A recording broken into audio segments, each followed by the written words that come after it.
আসসালামু আলাইকুম প্রিয় গাইস, আপনারা কেমন আছেন? আপনাদের মাঝে একটা মিশু গাড়ির চার্জার নিয়ে আসলাম। চার্জারটি হচ্ছে সমস্যা, এখানে 48 ভোল্ট লেখা আছে আউটপুট, তো এখানে আমার ভুল বের হচ্ছে 30 ভোল্ট 35 ভোল্ট বের হচ্ছে। তো আমার আউটপুট হবে 48 ভোল্ট, 35 ভোল্ট কেন বাইর হচ্ছে, তো সেজন্য আমার ভিডিওটি তুলে ধরা। তো যদি ভিডিওটি আপনাদের ভালো লাগে তাহলে আমার চ্যানেলের পাশে থাকবেন, আমার ইউটিউব চ্যানেলটি সাবস্ক্রাইব করবেন এবং পাশে থাকবেন। তো দেখুন, আমি লাইন দিলাম, চার্জারটি অন করেছি। তো এখন আমি ভোল্টেজটি মাপতে দেখব। এই হচ্ছে মিটার। তো আমি যে কালো তার লাগাইছি, এই দেখুন ভোল্টেজ।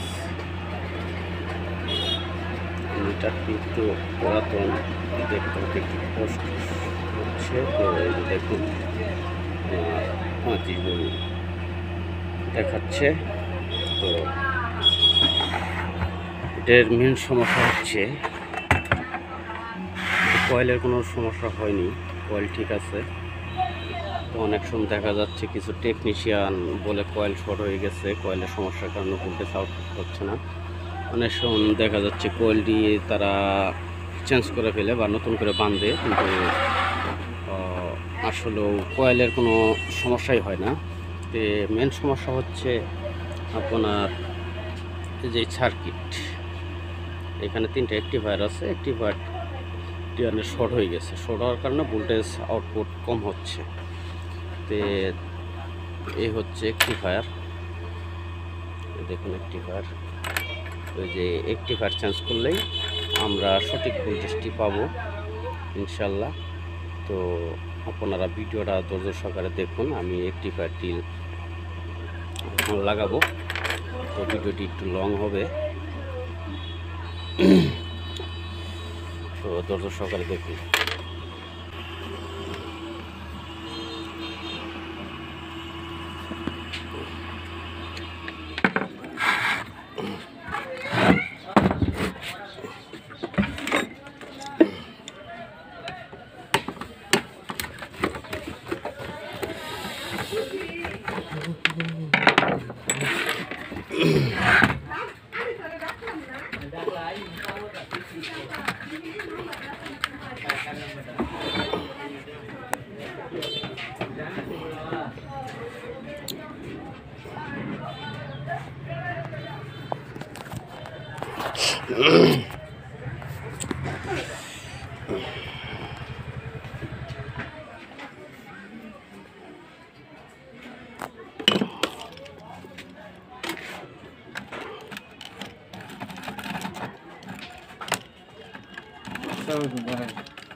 জি, ব্লেন্ডার ঠিক করি।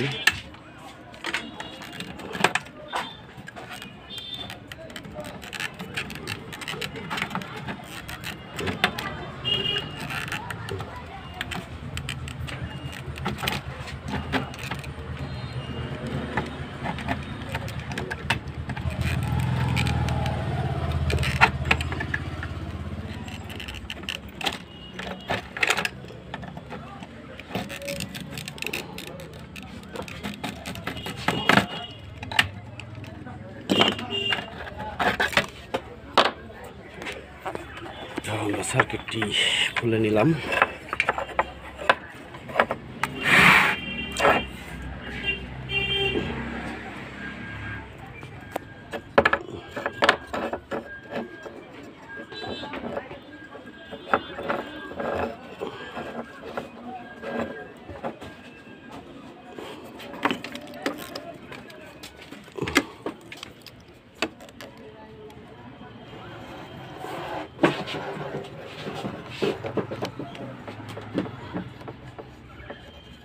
ভাই ভাত খাবা?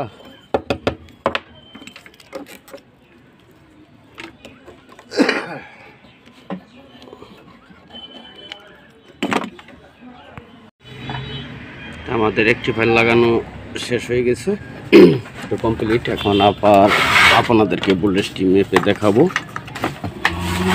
লাইন পাওয়ার দিয়েছি, তো এখন দেখুন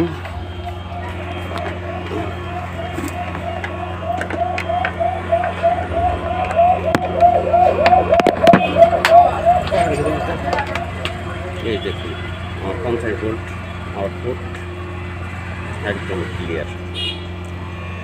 তো এই ছিল আমার ভিডিও।